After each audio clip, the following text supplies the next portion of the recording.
On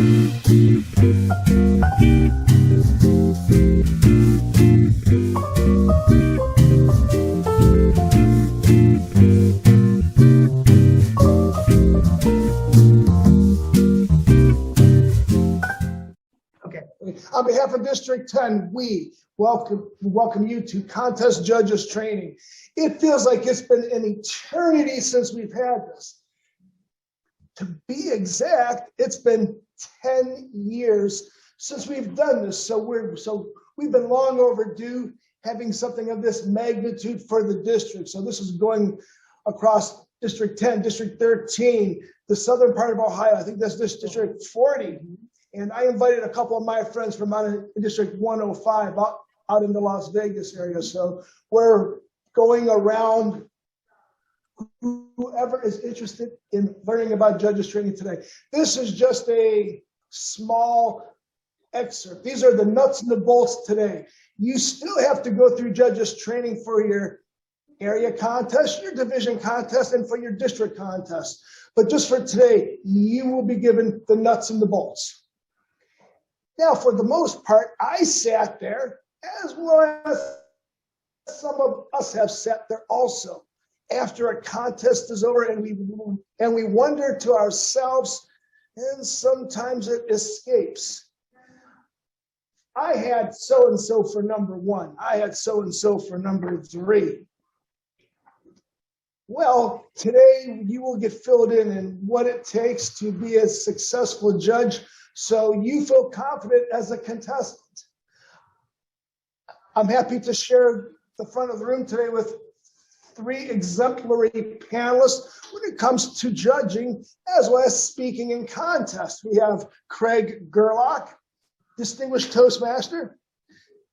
Distinguished Toastmaster Sharon Stadul. Are you a Medicare recipient? If so, did you know? And Distinguished Toastmaster Sravanthi Vallampati. Thank you. They all have spoken. They all have been judges in the past. So after I do my part, then you will be able to ask the panelists your questions also. When I was asked about doing this, well, I'm the brainchild behind this.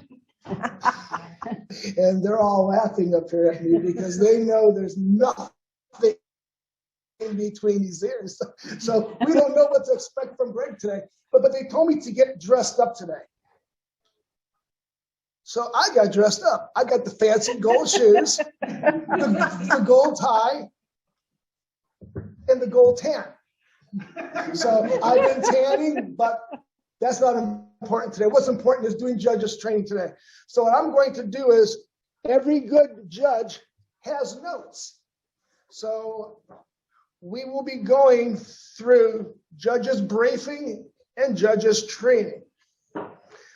For the most part, there are obligations to being a judge in Toastmasters. You have an obligation to the contestants, so it is fair and impartial.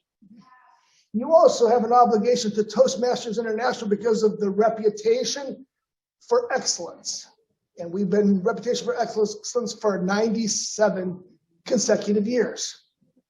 You have an obligation to your audience because they deserve the best contest that you can put on. And you also have obligations to your peers, to the other judges, because they are dedicated to making the correct decision. Now, there is a difference between evaluating and judging. Evaluating is appraising someone's speech, and we do this at the club level. And we tell them how to improve their speeches. So what you did good, what you can improve on, and what I would like to see you do in the near upcoming future.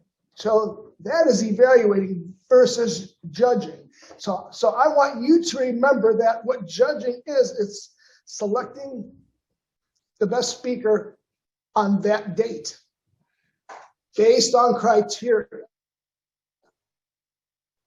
So that's the misconception in the past. We are judging on that date based on specific criteria. And we have judges forums. There's several different contests. You have international speech, humorous speech, evaluation contest where the judges evaluate a target speaker. We have every so often a tall tales contest and a table topics contest. For this upcoming season, we are having the traditional international speech contest on all levels, which will culminate at the World Championship of Public Speaking in the summer of 2023. And we have elected to have the table topics contest that will end at the district level.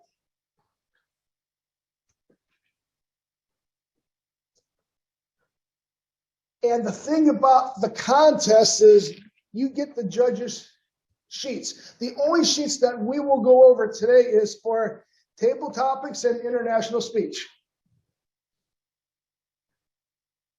Now, for the most part, every speaker should know in advance how they're being judged for the contests. There's different areas that you were judged on, and it's on the forms. What we have is we have the international speech contest,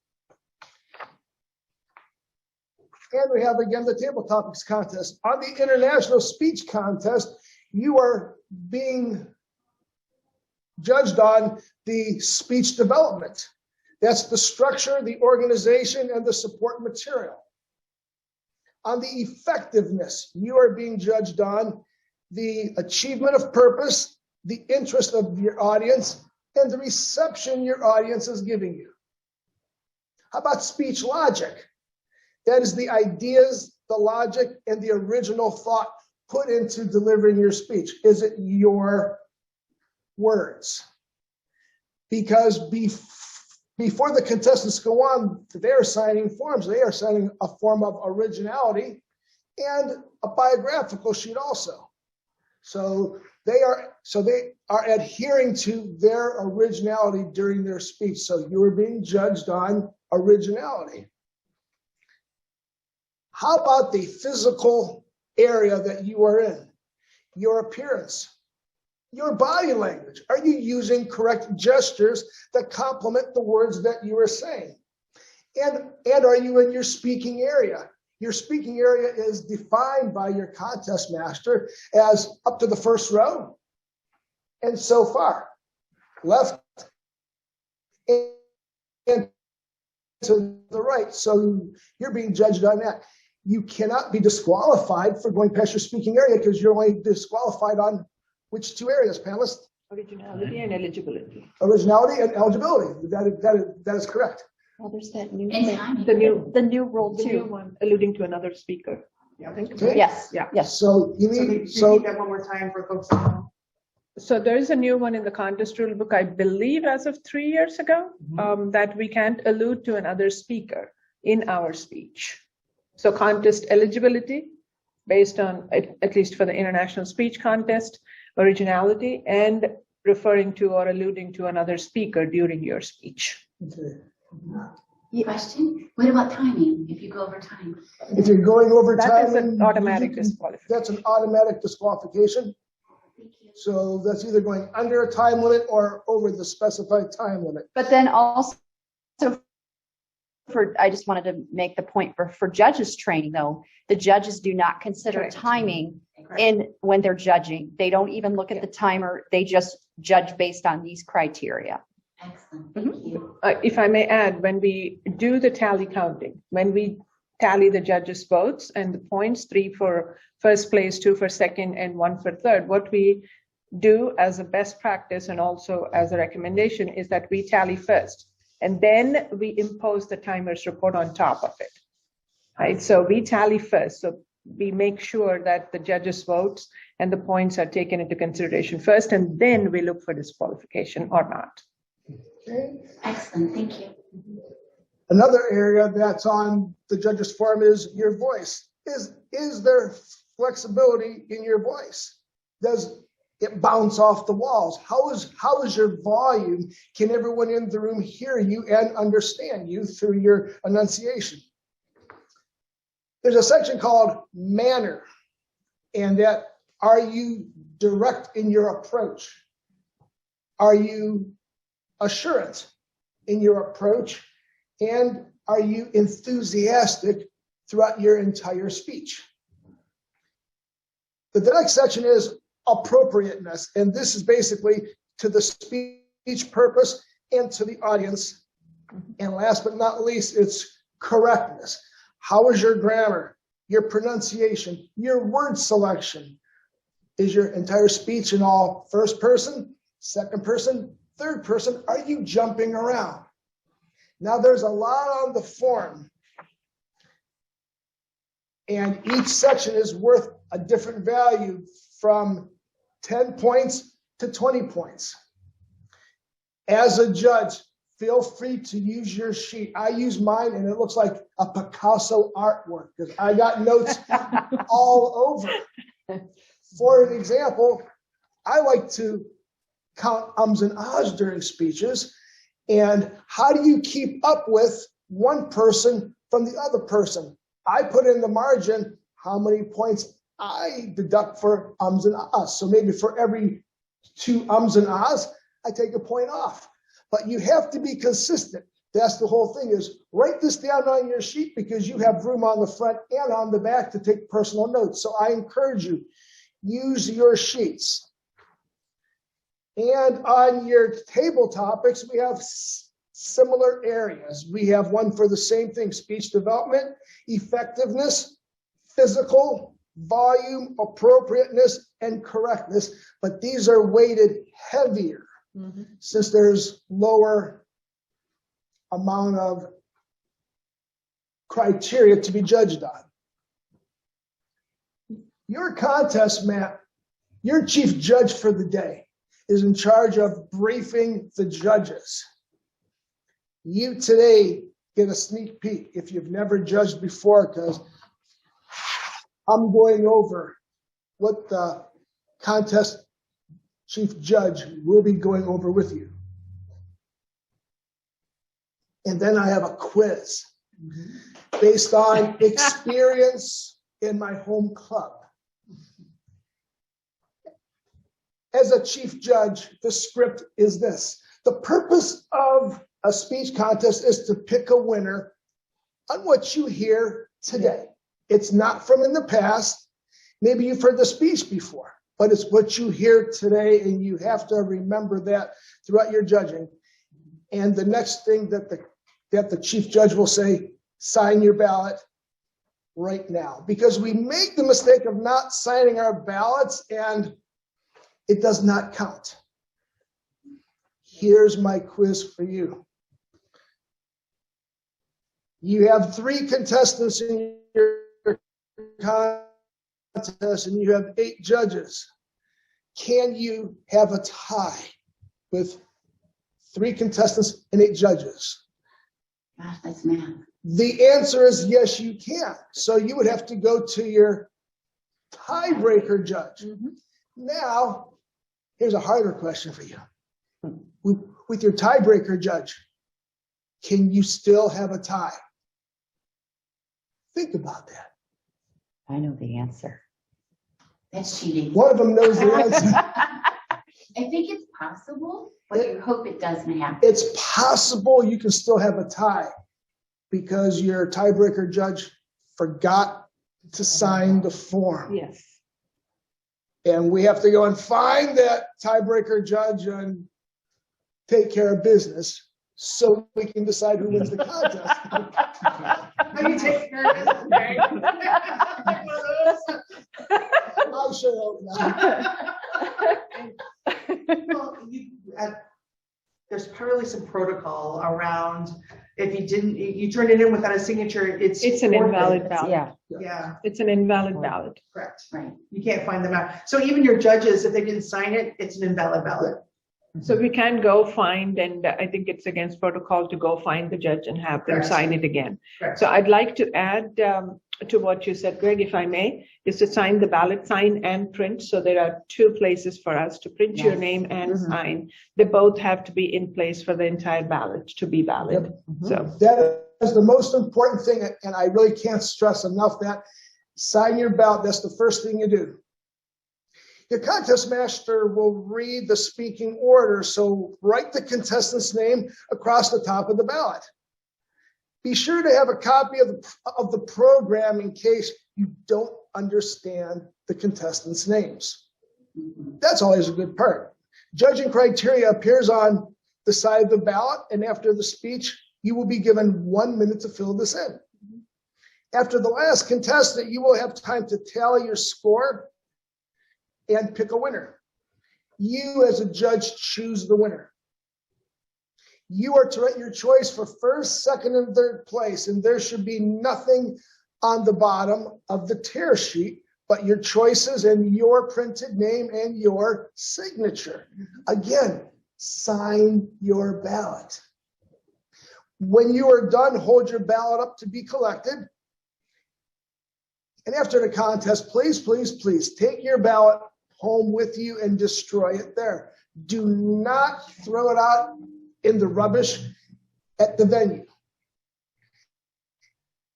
And try to sit not next to contestants and to shield your ballot. Shielding your ballot may be a little bit difficult, but you have to try very hard to shield that ballot. About the protest, only judges or contestants can make a protest. Protests are based, again, on two things, as we heard from our panelists: eligibility and originality. Protests must be made to the chief judge or to the contest chair. Protests must be made before the announcement of the winners are made also. Then the contestant will be given an opportunity to respond to the judges on a protest regarding originality. And then the contest chair will tell the contestant privately that they were disqualified based on eligibility. Now, briefing the tie-breaking judge is its own entity, because the same rule applies to your tie-breaking judge with exceptions. On the tie-breaking judge, you are to rank all contestants.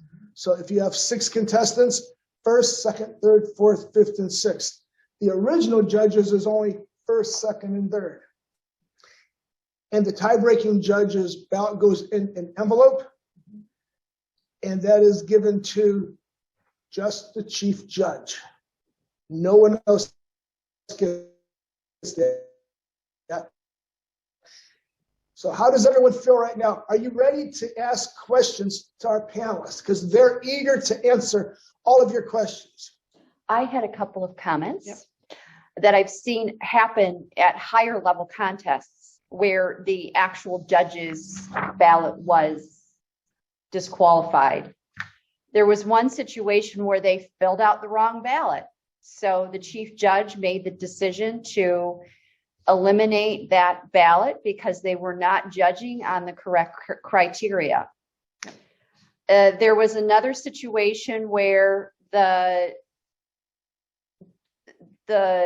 didn't fill out all of the lines. So say you have 3 contestants and you only fill out 2 of the lines, then that was disqualified as well. And the same thing would happen with the tie-breaking judge. If you're not filling out, all 5 contestants, if you have 5 contestants, then that is not a valid ballot. Just a couple of other points too with how this can be. It's just so important to follow the directions. And again, you made a mention, Greg, about physical room and turning in the ballot and holding it up. In a virtual world, now that we are doing contests, either hybrid or virtual only, and not just physical, I want to make sure that the chief judge, when they are briefing, they either set up a group or some kind of mechanism, and the fallback, like 2 mechanisms, one primary and one fallback, to make sure that the judges who are either in the room and or online virtually are able to send those ballots to the chief judge. So whether you take a picture, set up a group chat, email, WhatsApp, and at least one fallback. So if WhatsApp or a group chat in messaging is your primary, email would be your fallback or something like that. At least 2 mechanisms where we are able to carry those or collect those virtual ballots. Okay, now speaking as a speaker, how valuable is it for you to see these forms before you deliver your speech? I can speak to having been a contestant and viewing that from that perspective. I'm trusting that as any of the judges are looking through the criteria, that they are judging me based on the different percentages and the different subjects that are on the actual ballot. So I am catering what I am presenting as a contestant, whether it's international speech, table topics, or the rest, judging to the criteria that are here in the percentages. So for example, if you look at the 3 criteria that are related to content, that's 50%. So I'm valuing that the biggest percentage of what I need to deliver value upon is the message and how I'm constructing it and the delivery of that message. So therefore, I would say that in the preparation phases and all the practicing, that I'm concentrating on that with an appropriate percentage for the other categories. And any help I get along the way in saying, evaluate my speech and give me feedback in preparation, I am asking people to judge me on that same criteria. So on that section, how many points are you being judged on? 50. So for the international speech, I'm saying there's 3 main sections with a total of 8 different categories. Okay, 8 different categories. So in the first category, how many total points is that? And so that's 20 points for speech development. Okay, speech development, and there's how many points within speech development? Yeah, so it's like you get 20 points for speech development. You get 15% or 15 points for effectiveness and 15 for speech value. So they're the first 3 categories together. So that together, those 3, 20, 15, and 15, so that's 50. That's for content.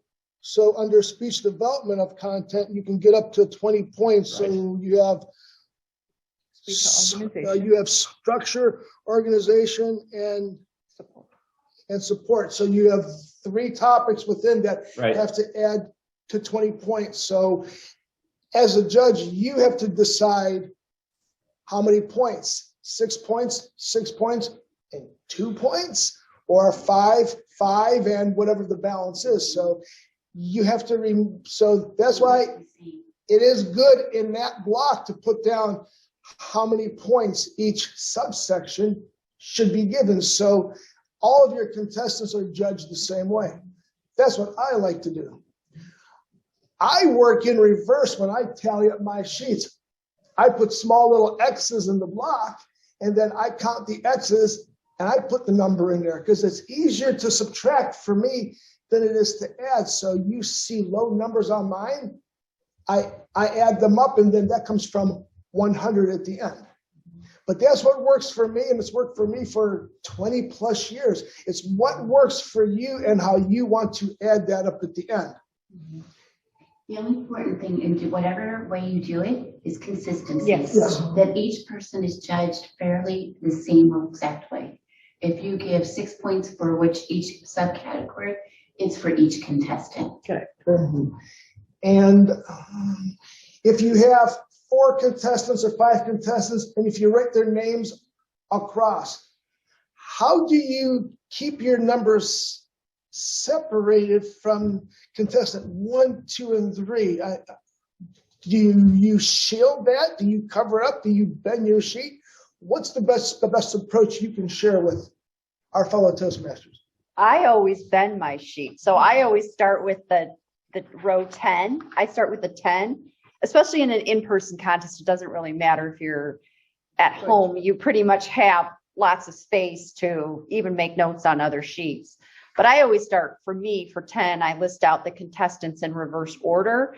And then I always write down the name of the speech title as well, too, because that is a good point to refer back to it. Are they sticking to their speech? Yes. Are they Speech purpose. sticking with their Yes. purpose? Are they on the same page? Are they maybe weaving that theme throughout their speech? So I definitely like to write the title on the international speech.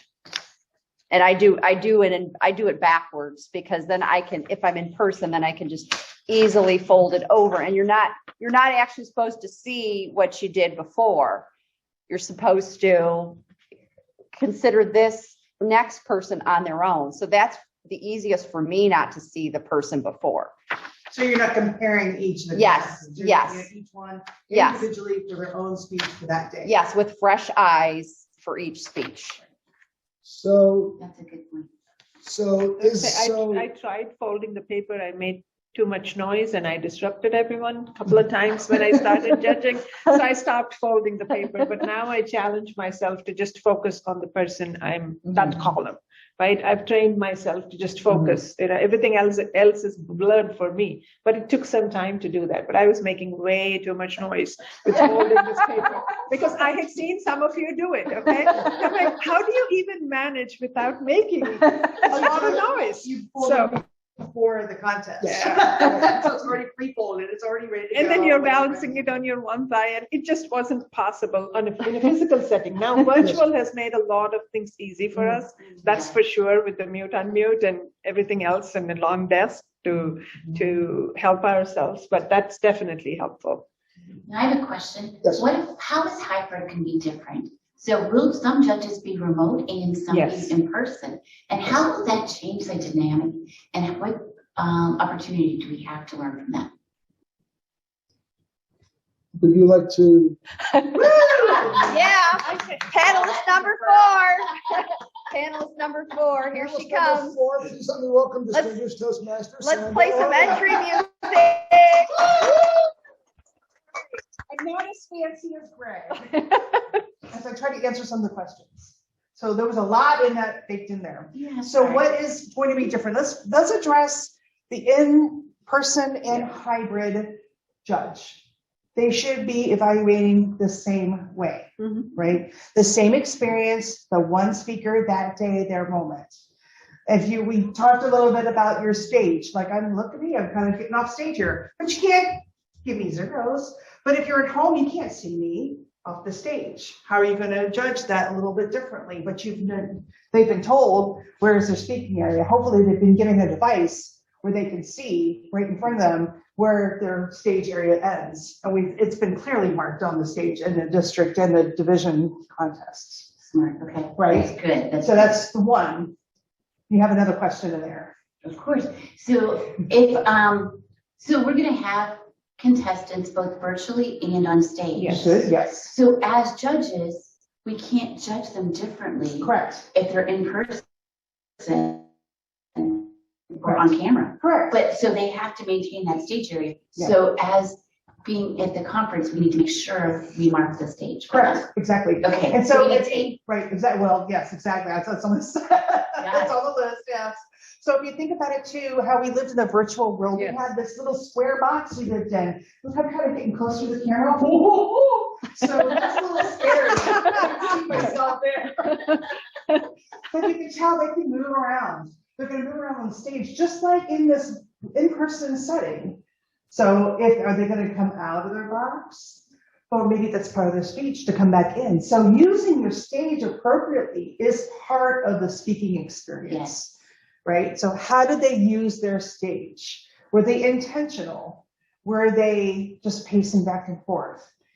Were they deliberately stepping to the side because they have a point to make in that area? So those are things to consider as a judge that I would probably most likely judge that you use your stage to the best of your ability. Were there opportunities in your speech where they could have done something else?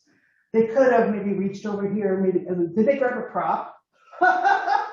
We've seen that. Yeah. Mr. Brownie guy, which were really good. Yeah. Yes. So that's, again, so as a judge, consider those areas as you're judging as the whole picture of that contestant, not one contestant to another. You can't say, oh my gosh, remember Mike Carr, how he came in, our world championship public speakers came into the stage like this, how inventive, oh my gosh, I bet everyone who was online, that was the most inventive, but as a judge, you couldn't judge between each one of them because of how did he use his stage? I think 100 right there. I mean, that was something not for him. I've never seen his speeches before. That was something invented. So hopefully that answered those questions. Are there A couple of I think that we need to make sure as we're coaching the contestants, they understand, because they're going to have a choice to be in person or on camera. Yes. And we need to coach them that they're going to be judged individually on the speech that day, whatever, if they decide to be hybrid or at home, whatever they're most comfortable with, so that we have the most contestants and we have a very successful contest. Right, and we coach our judges in that same manner, that you're not to judge any differently because they chose to be in person or they chose to be online. They're presented. If this was a better screen today, I apologize for this. Right, for the library, but they will be presented on the screen for all to see, and that's their stage for the people in the conference for the contest. And I'm thinking that we need to make sure we have lighting and Lighting's got a lot of stuff. Yes, and audio. Yes, for absolutely. home fan there. Yes, absolutely. Yes. So I'm very curious about how it works as far as judges. So there's some judges online and some judges in person. Now, if everyone was online, they would go into a separate room, right? Yes. With the chief judge. If everyone was in person, they would leave the room with the chief judge. So how does that work? Because So you're talking about ballot counting? yeah. So I don't know. if we're Judges gonna won't get go, into- though. Yeah, judges don't go. Judges go. Yeah. We can clarify that. Okay. Yeah. All right, I'm gonna hand this back to Greg Danko. Thank you. Woo! Couple of things I would like to add. Okay. And to answer Tracy's question, what else can we learn? I think we must pay attention to the audio quality. That's been an issue also. And as judges, if we are in the room and I'm enunciating and I'm projecting well and Tracy is nodding as a judge, she's obviously better impressed because I'm in person. Now, if the audio quality is poor and someone else is on there, then we have to use our discretion, better judgment to see if we are quote unquote dinging that person who is participating online, because it's hard to hear sometimes, or maybe, and so we have to be astute in how we mark the ballots, because now our unconscious bias kicks in and we are saying this person in the room, Sravanthi, was awesome because she was physically present, whereas Greg, who was delivering online, so we have to make that judgment. So audio quality is one that can really play in. We've seen this in the international contest as well. For a couple of seconds, it wasn't the best, but then the judges have to use their discretion. That's one thing. And not to belabor, but preparing our speakers and our judges ahead of time is going to be an extraordinarily important component that we may or may not have considered in the past, because we have virtual presence and we have physical presence now. And the last point I would add before we move on to any questions our folks have is that a lot of the contestants today, like we had the most recent example 2 days ago, are brand new. Yes, They may not yes. know any of this. They may Yes, not know yes. anything, and they may come across. And so making sure they're able to see the timer, making sure that our audio quality and anything that we are saying is appropriately heard, making sure we can hear them is going to be extraordinarily important, just to make sure. So we have to take time. Sometimes time is not our side, but time is the only thing on our side. So if we can prepare ahead, it really helps, because there are a lot of unknowns and variables in today's environment, hybrid, virtual, or physical. Absolutely. And I think we've been coaching people to step out. Yeah. The newer members that have passed level 2, we're encouraging them to take this step. So as we encourage them to take this step, we have to coach them. Yes. And we really need to give them the criteria, what they're going to be judged on. Craig, I really like that you gave the criteria for the speech content. Yes. How I didn't realize it was 50% of the points. Mhm. So that's something that we should make sure the contestants understand. That speech development is important. And we should be available to help coach them. Yes. And I'm going to start with the very first person, work my way down. Advice for the speakers on being judged. If I'm speaking on a virtual device, so I'm at home on a video, my video is I'm looking in the camera, I am trying to move physically left and right, forward and back to be using that physical space among the content. I'm presuming that my content has been practiced, it's been polished, so it's to the point of, am I using the best presentation I can to connect with the audience, the majority of which will be seeing, or all of which will be seeing me through the lens of a video on a screen or in person. If I am talking about a hybrid contest where I am a physical contestant, I am doing those same things. I think I am defaults. I am probably prioritizing the camera to the members in the audience because of where the judges are. I don't know that I need to know as a contestant how many of my judges are in person versus how many of my judges are online. I think that's a consideration as judges, as a chief judge, to say, what do we let our contestants know? But I would say that part of the delivery that is best practice in my way of thinking about judging anyways, is that certainly you're making contact. If you're in a room, you're looking at each of the individual people and making that eye contact. The video for everybody online is the camera. So I think you're making more contact with more people through the camera than people in the audience, even though you need to prioritize both. All right. And Sharon, advice for the speaker? Yes. I think my biggest point of advice for the speaker is to record your video, record yourself, record your actions, record your gestures. What are you doing? Where are you falling flat? And that's actually what I done. I won the Tall Tales contest, whatever year that was, but that was, I was recording myself and I was fine tuning to get better and better. And then I could actually, because it was all online at that point, and I could see what I was doing, what certain gestures I could make, where I can make it more exciting. So that would be my biggest thing is you can get a free Zoom account or just record on your device and then watch it again and then just keep fine tuning. And Sravanthi, advice for the speaker? Advice for the speaker, I would say, is prepare. So in preparation, I think the speaker can do a few things. One is to say, what resources do I have handy? Because as a speaker, your preparation in your mind feels like, oh man, I need to write my speech, right? To us, that seems like preparation, but there is so much more to preparation than that. I would say, use the resources, watch others' videos, seek out people in our district outside on YouTube, other districts, wherever they are, who have done this before.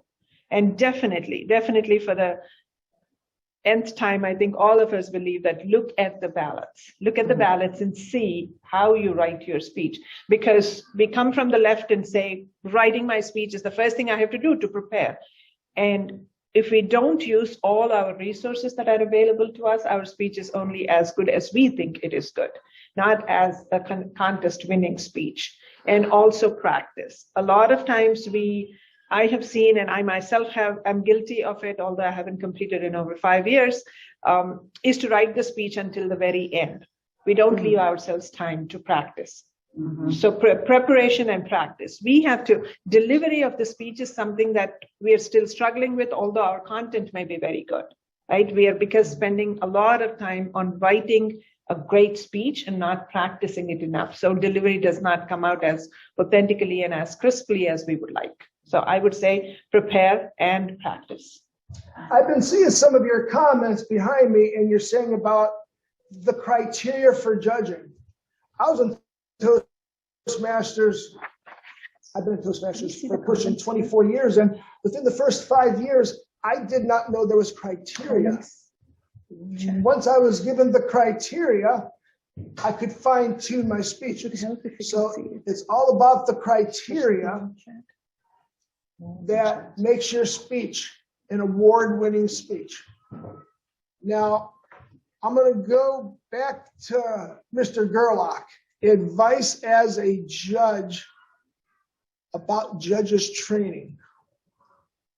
What else, or advice, or is there anything else that you want out of being a contest judge? So I'll answer from a perspective not as a chief judge, but as a person that is doing the actual judging. What I would think I want to do is definitely have access to the criteria ahead of time, have evaluated it to some of the points we've already raised, to have my definite criteria in mind for, when you're talking about subcategories, how much, if I'm doing for 20 points across 3 categories, am I doing 6, 6, and 7 for the 3 categories? or etc. I am planning those out ahead of time. So I want some advice on how to physically interact with the speech. Do I go by the exact criteria, or do I do some other means of judging? I personally am looking for advice of people that have been there and done that, as a person that is experiencing judging for the first time. I'm also looking for what types of experiences am I having in a video setting, if I'm doing it online, or in a physical setting, if I am in a club setting, or etc. What differences should I be looking for as a judge about physically practicing being a judge, and what things are best practices which we're covering here? So, upcoming contest chief judges, I implore you to get these forms out to your judges way in advance so they can study them, learn them, so they're prepared. Not a week before, not the day before, weeks before. Ms. Stadul, advice for the judge. I like the idea of preparation, of having it ahead of time, knowing what you're going to be looking for. Also, it's very important to know the ethics as well, which are on the back of the second page, and that you're going to avoid bias. So if you don't necessarily agree, say if there's something, say, political, and you don't agree with their view, it's not your job to judge what they are speaking about and whether or not you agree or disagree with them. It is your job to just follow this without bias. So that would be my biggest tip, is to follow this whether or not you agree with the speaker's view. There is a very small part that's called appropriateness, which is up to 10 points. And if you feel that does not pertain to a majority of the audience, you could potentially deduct a little bit of points, but not to give somebody just totally tune them out and not judge them fairly just because you don't agree with them. But you have to, again, without bias. And would you like to add anything, Sravanthi? Well, I was going to touch on what Sharon touched, but I can't improve it. So I will say what Sharon said. But I'd like to bring another dimension to judging. One is of your own ethics, your own availability, and your own support of the contest. So it's more than just marking your ballot. I'd like to say it's more than just marking your ballot.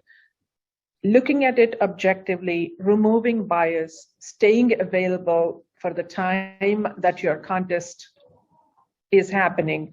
We've had judges who have had situations where they had to step away. So as a judge, think of the contest as, this is my baby. I have committed to delivering on this time at this date and through the time of the contest. So if you're unavailable for the contest, or if you foresee anything, please make sure, because the contest judge is jumping through many hoops to make this happen. The chair is jumping through even more hoops to keep everything straight. And there is a whole company of people who are supporting this. So I would say, as a judge, take responsibility for what you're doing. While you're in the room looking at the contestants, I cannot underscore enough the importance of basing your speech on that day's performance.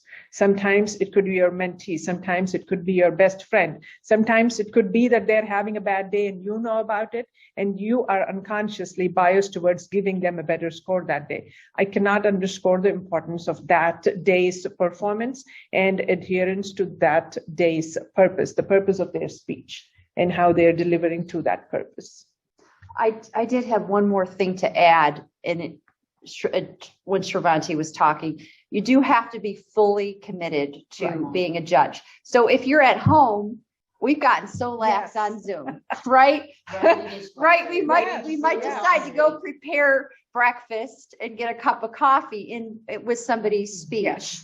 and with a contested speech. And that's really not fair. You have signed up for this, be committed and follow through from start to finish. And one of the things I have seen myself and many of us practice is we stay on camera just so we hold our obligation to stay. But with being a judge, that's not possible. You cannot stay on camera, right? So that's something that, behind a little tile here, you can do other things. So when I say commitment, you just have to be committed to that time. If the contest is going for an hour and a half or two, and sometimes they run longer. We've had this. Sandra will agree. A couple of times we've had this. And I know I see Alicia too in the background. There were a couple of judges who thought the contest would be, because it was a combined area contest, the contest can run long. Sometimes unforeseen things happen in a contest, especially where there are more contestants. We are doing joint events so we can make better use of all of the resources, contest resources.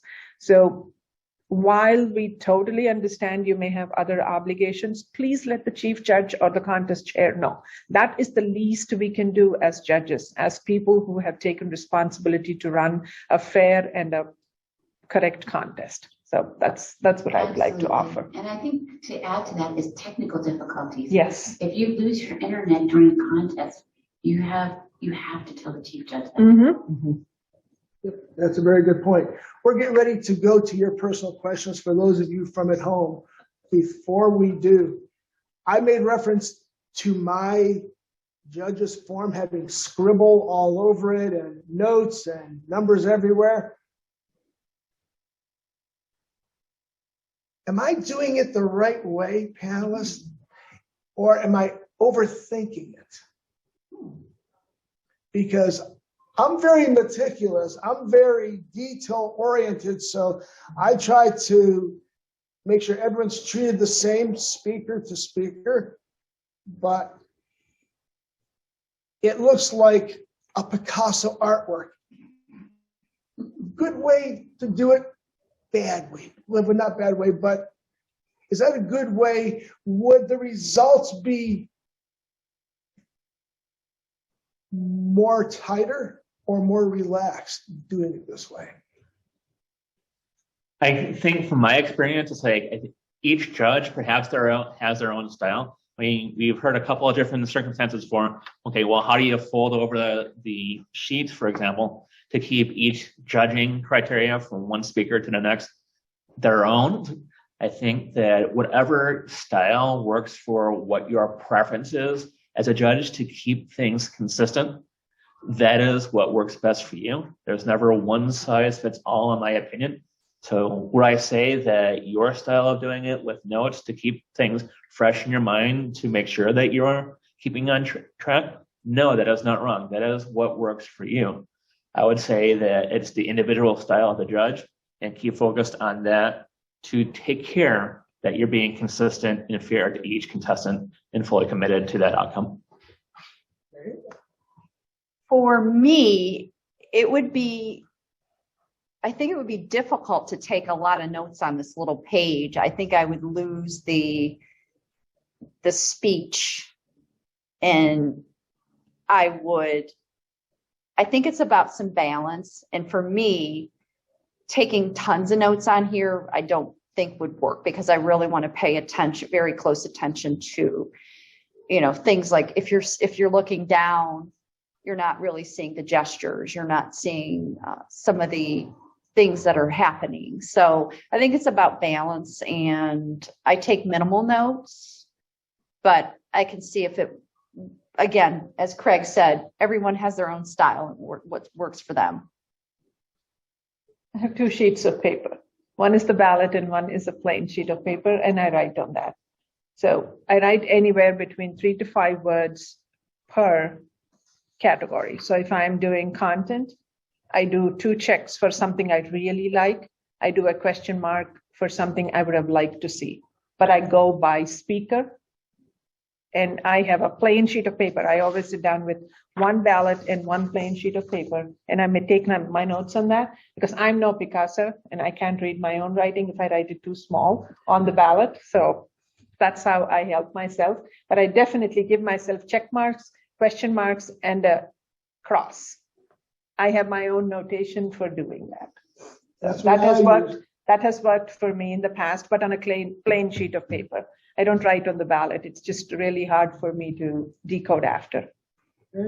Okay, we're ready to go to you sitting at home or at work today, listening to judges training. If you have any questions, put them in your chat, and I got my Zoom master with me today to tell me the questions. So just pass them over, and I'm myself and my panelists to help.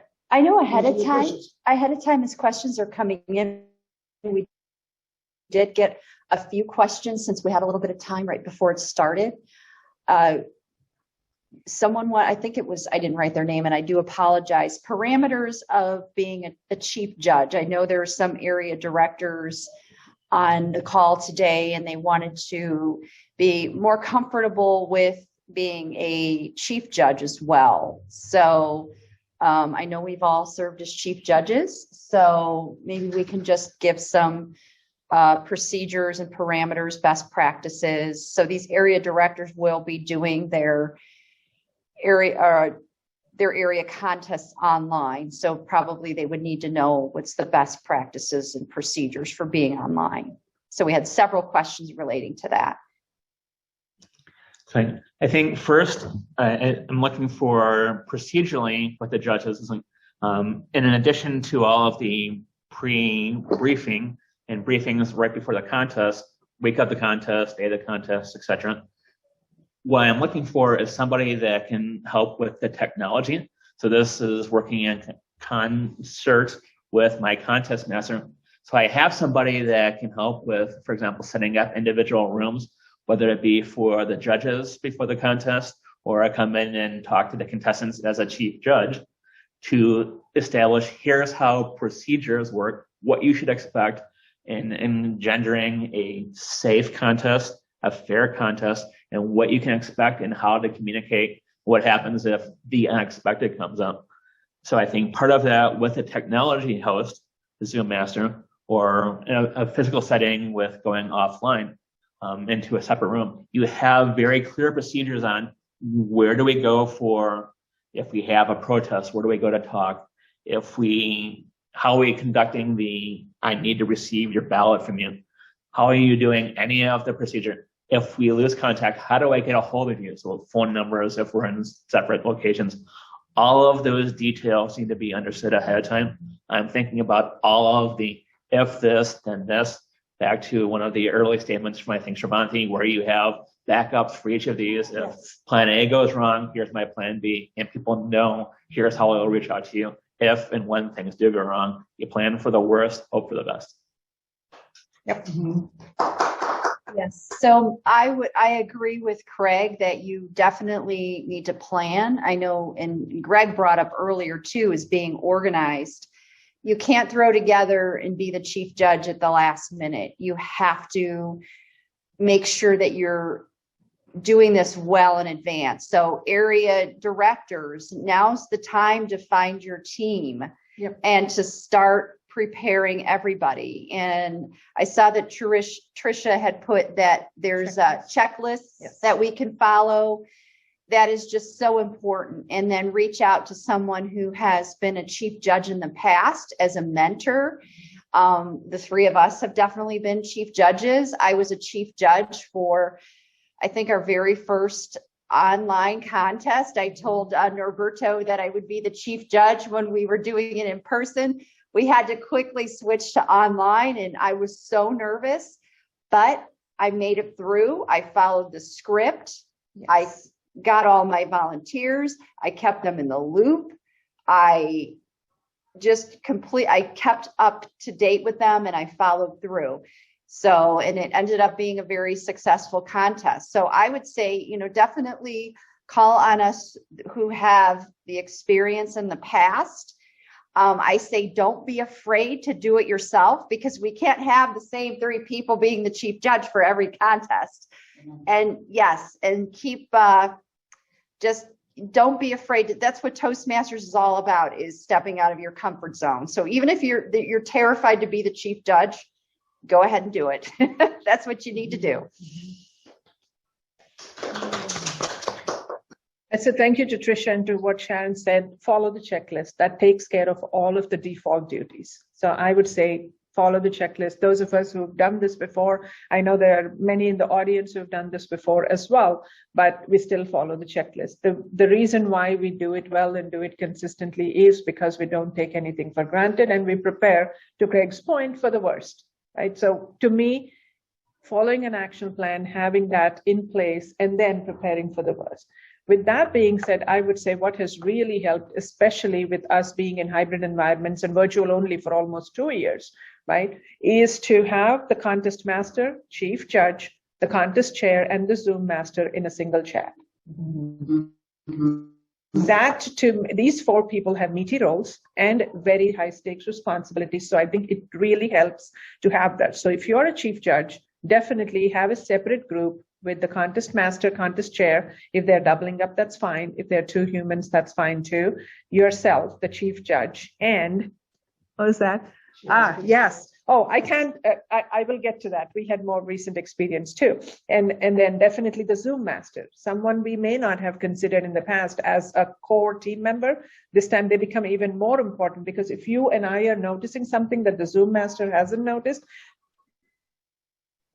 the 3 of us can't be conversing and then one person be on point, because sometimes we need to act in a split second to correct something. And with Zoom bombing in place, that's another variable that we hadn't accounted for in the past.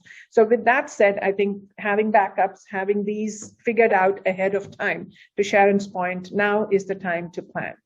And if you have not done this before, and if you're looking for a chief judge, and you want to pick someone who is desirous, enthusiastic, and shows real good intention to do this, have them mentor with someone who's been a chief judge in the past. There is nothing stopping you from picking someone who hasn't done it, but definitely please don't have that person feel the burden of having to do everything themselves. There are so many of us who can help. So reaching out, picking someone new, giving them an opportunity is very different from picking someone new, holding their hand and getting them a mentor. So we do want to develop new talent. We want to strengthen our bench. And I think this is a great way of doing it, is to do it as a group. And if individuals want to reach out to someone that's been a chief judge in the past, what would be the best way for them to reach? If they don't know who's done the role, what's the best way for them to reach out? On Facebook? Anywhere. Yeah. Anywhere, absolutely. Or send an email to programquality@district10.org, and I'll be happy to connect you. In the past, if I may just add, Tracy, sorry about that. In the past, to our script, we also, either to our script or as an addendum, Sharon, I don't remember, we had this group of 20 names of people who have done it in the past and who are willing volunteers to help. I don't know where we added that. Maybe Alicia can help. I don't know where we put that, either as part of the contest script or, dedicated, committed volunteers who are always willing to either hold your hand and help you out if you need. So maybe we can put something like that for folks who are looking for help, Sandra. Absolutely. That'll help a lot of our area directors who are looking for people. Yes. But in your area contest, it is best practice to ensure that all the clubs are represented. Correct. And participating in the success of the contest. Yes. That's really important. Even clubs that don't send a contestant. Yes. It's really we encourage them to become a part of the contest, even if they don't have a contestant.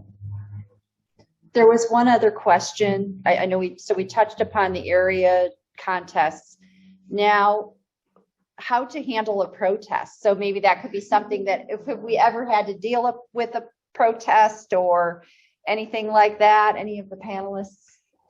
I haven't. I have some thoughts, but I'd like to defer to anybody that has actually dealt with a protest before I chime in.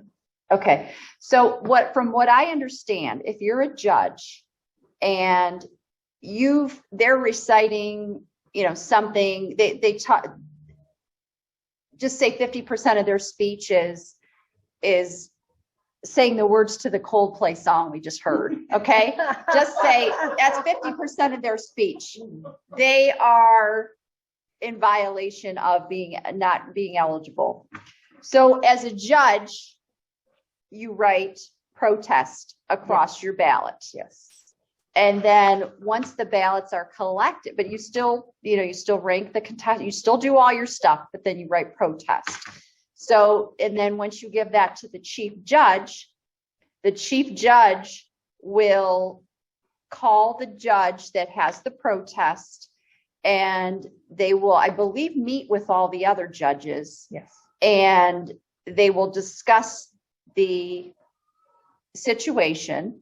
They'll also then call in, well, I think they'll make a decision at that point. If they're erring in the favor of not in favor of the contestant, then they will bring the contestant forward and, well, not in front of everybody, but just privately call the contestant out and discuss it with them, and then make a decision after that, whether or not that person will be disqualified. And in a virtual environment, I'd like to add, it's a great idea for the chief judge to have planned a breakout room for the judges. So just for these kinds of situations. And Alicia has a comment in there. She has dealt with protests, and she would like to chime in on this. Yes. Sure. Yes, definitely a protest is not something we want to have to deal with. But there was a time when I was chief judge in person, and there was a protest, and it was based on originality, which the speakers should have no more than 25% reference to other quotations, materials. And it was, I called all the judges into a private group. We met about it. And then we had to bring the speaker into that private room. So we lost your audio. Okay, can you hear me now? Yes. Okay. We then brought the speaker into the private space room in person, where we discussed and notified the speaker about it. So the chief judge notified the speaker, brought them in, and then they said, I have my speech written out. Could I give you a copy? And I think I may have even asked. So he went to his car and he brought back the speech copy, and the judges and I took a few moments to deliberate further. We went through and I was able to highlight all the references. And when I looked at the paper, it was so close. It was so close. Just the amount, it looked like 75% or greater was original, but all those highlights and references and quotes and things that he mentioned was about 24-ish%. So the judges vote. The chief judge did not decide. The judges voted not to disqualify this individual because it was too close to call. So what we did was I did notify the speaker. He was not disqualified. He was given advice. Next time, check your own speech and make sure it's not that close. Keep it below 20%. So that was the experience. And yes, it was a little unnerving, but it's important to follow the process. And I did learn from that. I will also say what prepared me for that is being a judge. And I was a judge a lot. So there was another time where someone else was the chief judge and there was a protest. So I was then brought into the separate room as a voting judge to vote. And we went through the similar process. We did not disqualify. But my advice to the chief judge is, it's okay. Don't be nervous. Go through the process. The speakers have been well briefed. They do understand. And also be proactive in your contest. Make sure your contest master is encouraging them to check and see what percent of the words, just do a word count. What is their percent of the words that are not original? Keep it at 20% or below. Those are my comments. Thank you, Alicia. One thing I'd like to add that is, it is possible in the deliberation process of a protest that the voting judges can come to a tie on do we disqualify or not. Mm-hmm. I think you could come to a circumstance where then you need to invoke the tie-breaking judge to judge, do they think it's disqualification worthy to break a tie? So that could happen. So just be prepared for that outcome as well. Yeah, that's a good point. Were there any other questions in the chat, or does someone want to just say their question? I have a question. As a division director, are you supposed to help your area directors and be a chief judge if you're in the Eastern Division? Is it okay for you to help with the Eastern Division area contest? Or is that kind of a gray line? How do we really make sure that we are not showing any favoritism or biased unconsciously. So is there some kind of district rules that we can follow and level set? Sandra is more than nodding. Yes. So in the international rules, it clearly states this here that if you are a current officer, district official, Yes. or which means area director, division director, top 7, not logistics manager, if we were to have one, or running or candidate for office Next year. that's running for next year, you cannot serve as an official at any contest, area, Thank you. division, district level. I think that's excellent. That's going to be really difficult because a lot of us filled a lot of those roles all throughout because we were supporting our clubs and our areas and divisions. So now that's that many people, even as an area director, you can't serve as an official. What's not an official? Zoom master.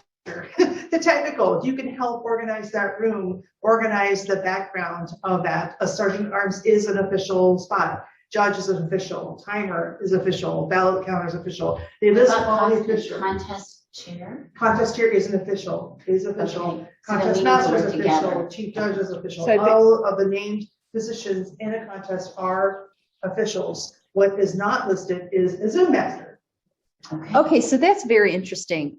Can you explain that again? I'm not sure. Okay, so for instance, for Greg's area contest, so Tracy would not be able to help. She could not be an official. She could be helped with Zoom master, co-hosting Zoom master. She cannot be of any of the parts of the contest. So not a ballot counter, timer, Even though or I don't judge.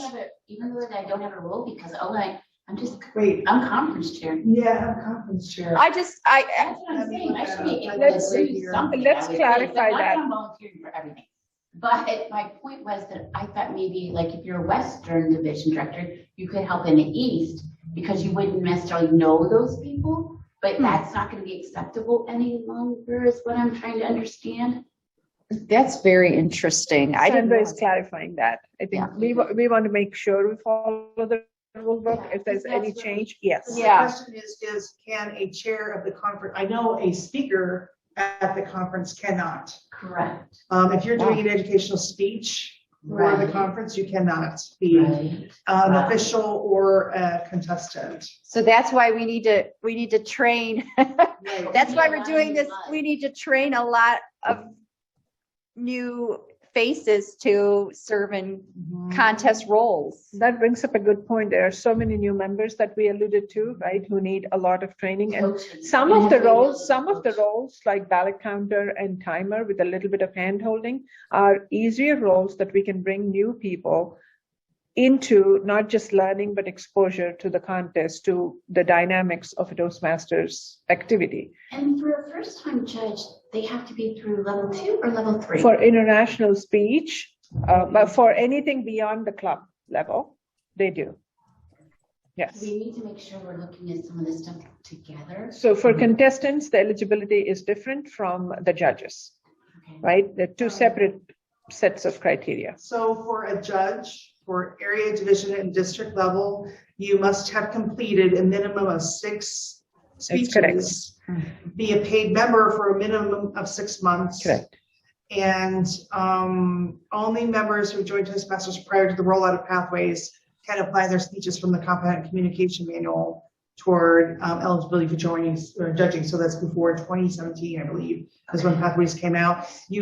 A judge must also have completed levels 1 and 2 in any pathway. Yep. So that's Area and beyond. right. Interesting. So at least 6 speeches in the Competent Communicator or earn certificates of completion in both levels 1 and 2. So Sandra, but that does not answer the question. I think I'm that, still looking for that. yeah. So maybe we can pen that, definitely. Maybe we can pen that as you look. We can move to another question. But the judges' eligibility is what Sandra just shared with us, right? Maybe we can, Okay, sorry. Presenter of an education session, a contest chair, a contest toastmaster, or event committee chair for the event the contest is being held, including area, division, district events, as well as the international convention. So if you're a committee chair, you're like chairing the conference, you can't do any of the officials at the conference. oh, but you could do it in the area. I would assume that at the level, at the event in which the contest, yeah, you'd be okay at area division. Okay, so that's good for everybody to know. So like If Dion, you're part of like the education conference, chairs. yeah. You So can be part of the area and division contest. Okay, that helps a little bit. If you do not hold any of those other roles. Oh, you already mentioned. I think maybe We need to let everybody know. just the and page number or where that is That is would be helpful section in the chat. Yeah. 7C, but you have to read above it too. Yep. It's around 7C and under number 2, 7C under eligibility. Okay. We need to help everybody level set and get everything together. And maybe do even, I'm a first-time judge, could you help mentor me? Yeah. Session. Okay, yes. Are there any further questions as we are coming toward the end of the session? I have a question. Sure. Can you hear me? Yeah. Okay.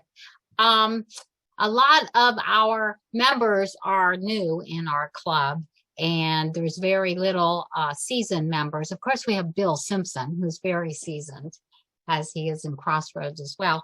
But a few members were asking, can members serve on multiple roles during a contest? I said it's really not a good idea. How can you be a timer and maybe be a judge? It's impossible. I don't think that is a good idea. Do you? Correct. Correct. I would agree with that. Yes. It's most difficult. You need to be focused. Go ahead. I would say if we must make do, if we are in a situation where we must make do, and I know those situations do happen to us in spite of our best efforts, two roles or 3 roles, I would say, just in personal experience, not off the books, three role players who should not be assigned any other roles are chief judge, judge, and contestant. Three people who cannot double up, or who should not double up, are the chief judge, because the chief judge will have more responsibilities than what are visible, right? The contestant should have no other duties. I mean, even if it is helping around the room, that's a burden we are placing on the contestant. Contestant should have no other roles assigned, not assigned, titled or not titled, and the judge. The judge's name should not be exposed. That's number 1. The judges cannot have any other duties other than just judging, because there will be conflict of interest. There will be that additional cognitive load on them and saying, oh my God, I have to keep track of this and this. And it's hard to separate duties, and it's not fair for them. Right. Okay. Thank you. Thank you. Timer 2 and a ballot counter, something like that. I just recently doubled up because it happened at the very last minute. I wouldn't chalk it up to poor planning, but it happens, right? Somebody does not show up. A backup person does not show up. So I doubled up as ballot counter also. But then there has to be that discretion or some kind of experience and exposure where you're saying, I'm going to keep this separate, because it's easy for someone to get confused, especially if you're new, to say, how am I showing my background colors versus doing this versus checking with my timer 2 or things like that. So it can be hard. So if they are new, let's be especially cognizant not to overburden them with doubling our duties. I have one more quick question. The judges, the chief judge appoints them. Who has knowledge? Who else? The contest chair or just the chief judge? Just the chief judge. Okay. Or at least we'd like to keep it that way. So there's been times when we've had so many hands in the pot for helping to find volunteers. Yes. And that's great. However, the contest chair and the contest master does not have responsibility to assign judges, only the chief judge. So here's some advice or help. Send those people who say they're willing to help to the chief judge and make them help them make those distinctions. Yes. That way if you're contest chair or contest master, you don't have your hands in the mix. You have no knowledge. Now, if there's people that, and hopefully you're not making a list and say, oh, I knew who they didn't pick, right? That's not really, let's use a little bit more of integrity and say there's people who need to help, who can't help. I'm sending them to you. Yes. Because it is the responsibility of the chief chair, the contest chair, and the contest judge, the chief judge, to ensure everyone is a paid member. Right. Yes. They must be a Yes. paid member. We've had some Yes. very strange things in the past year where there was a few judges that weren't paid, but that wasn't in the rule book. And it's especially true when it's renewal times, April times, very crucial times where we must actually check eligibility, make sure we're 100% copacetic with all of the rules before we move. Right. I had one, this is sort of off topic, but I did also want to say to make sure you have a sergeant in arms, because for the table topics contest, for the area contests, you're going to need to have a sergeant in arms be in the breakout room with the rest of the contestants. And again, as we're talking about being paid members, the sergeant in arms, anyone who's serving in a contest Yes. capacity also has to be a paid That's member. Correct, 100%. Every member that's facilitating in a part of the contest must be a paid member of Toastmasters. And who's responsible of it? It is the contest chair and the chief judge. Chief judge takes care of eligibility for their contest, their judges. Now, if they don't have, what if they get someone from outside the district? Yeah. Then we need to go send that to Toastmasters International. Please plan for at least 2 to 3 weeks for response. Yes. Unfortunately. And if you don't get a response after a week, send another email. Yes, Trish, Alicia is stating that the tiebreaker judge should never be, ever be briefed with the rest of the judges. They are briefed apart and secretly from And everyone nobody else. knows that person. Correct. And I also want us to say too, even though the judge or the tie-breaking judge has done judged 1,000 contests, they still need to be briefed before the contest. And the contest changes each year. The rule book changes, so they need to be kept in the loop and advised of not only the past rules, but the new rules as well. That's excellent. Since the contest past the area level are hybrid, how will we be judging? I mean, how will we be briefing the judges? Can we brief them the night before? They also have to be briefed hybrid. Yes. So Interesting. Yes. So the contest chair for the division contest either plan the time of that day prior to brief them hybridly, or the day before, or a different day of the week prior to their contest. So it's going to be a little bit more rigmarole and challenging, because remember, with your contestants, you absolutely must run a rehearsal. Absolutely. With the technology that you have, and everyone's comfortable getting up, you're going through the scripts, everyone's comfortable with hearing, seeing, but we're going to trim that down. They did a really great job at International Conference this past year, and how to announce the speakers, to acknowledge the hearing, and people in the back were like, yep, they're being heard. So we're trimming up that contest script very well for the contest master. So it flows. So if all of your judges cannot be at the judges briefing, say you have 8, 4 can make it and 4 can't, can that be split up so everyone gets? You'll have to. You'll have to. You'll have to. Yeah. Because they really shouldn't be judging if they can't be briefed before the contest. And I think we do have a tendency, and I've seen this happen before. I've been told, or Sharon probably was told to, you've judged many times before, you know what you're doing, right? I mean, that does not cut it. I think the chief judge has to take it upon themselves to make sure that every judge is briefed, and we are given time to ask a question or two if we have clarification. So I think it's due diligence. When we go off script, things can go out of control sometimes, even the best of intentions, even with experience. Yes, exactly. I say we prepare. Are there any other questions in the chat?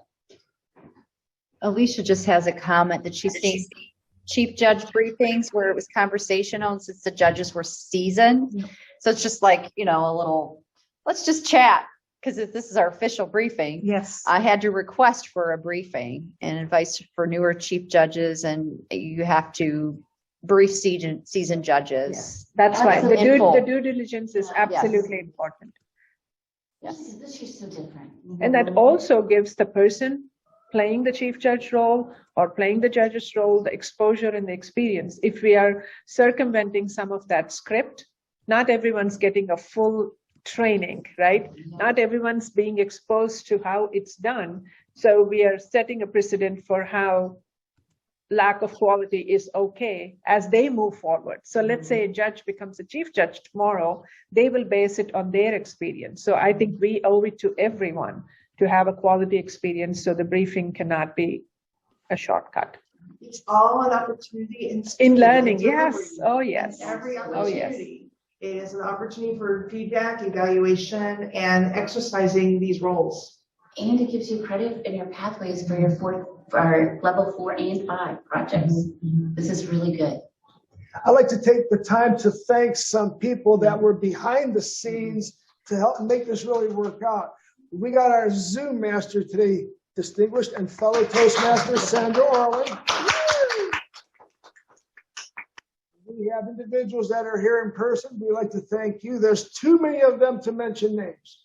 So I'd like to thank them, and especially help me thank our panelists today, all distinguished Toastmasters, Craig Gerlock, Sharon Stadul, and Sravanthi Vallampati.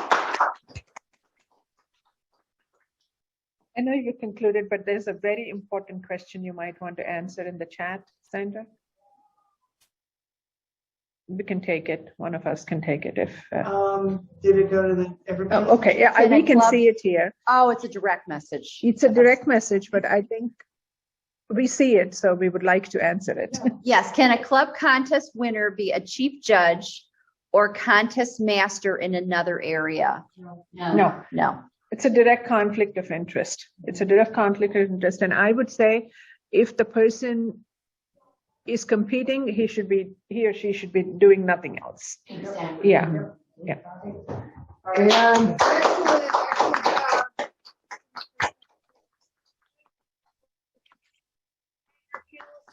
Our distinguished Toastmaster Greg Danko, program quality director. I'm ensuring that our contests are like McDonald's.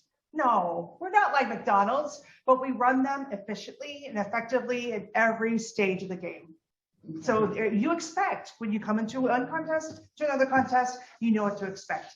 If you're a chief judge or you're a judge at any contest, you're able to complete that. So thank you so much for attending today. Take care.